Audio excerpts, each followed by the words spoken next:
Alright, hey guys, Sam from Secret Man here. This is episode 2 of the series, so yeah. The presidential election of 1792 lasted from November 2nd, 1792 to December 5th, 1792. Since 1789, 63 electors had joined the Electoral College, making a grand total of 132 electors. As a consequence, the number of electoral votes needed to win was raised from 35 to 67. By 1792, the first political parties were beginning to take shape in America. The Federalist Party had been founded in 1791 and was made up of members of the Cosmopolitan Faction. The Federalists believed in a powerful federal government as opposed to state governments. They were also pro-Britain in foreign affairs, and their leader was Treasury Secretary Alexander Hamilton. Although not yet an organized party, the Anti-Federalist Faction opposed the Federalist Party. The Anti-Federalists were made up of members of the Localist Faction and believed in a weaker federal government to give more power to state and local governments. They were pro-France in foreign affairs, and their leader was Secretary of State Thomas Jefferson. Although often labeled as a Federalist, Washington still was an opponent of political parties and remained nonpartisan, even if his views aligned with the Federalist Party. Washington enjoyed bipartisan support from Federalists and Anti-Federalists alike.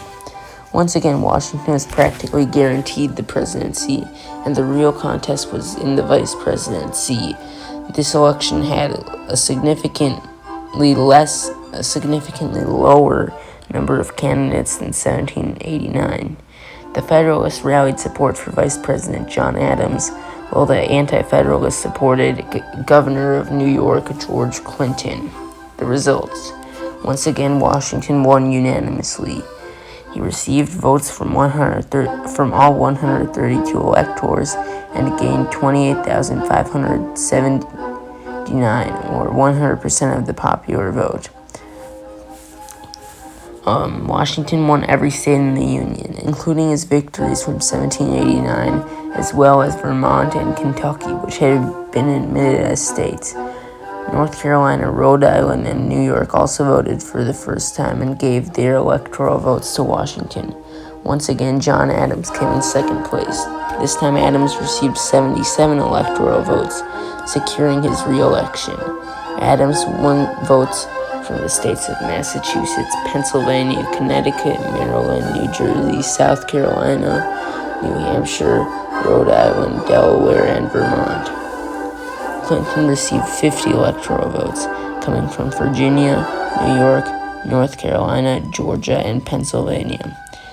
5 Anti-Federalist electors did not vote for Clinton, instead choosing to vote for either Secretary of State Thomas Jefferson of Virginia or U.S. Senator Aaron Burr of New York.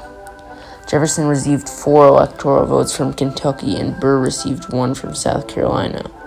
Ultimately, the election brought in a victory for Washington.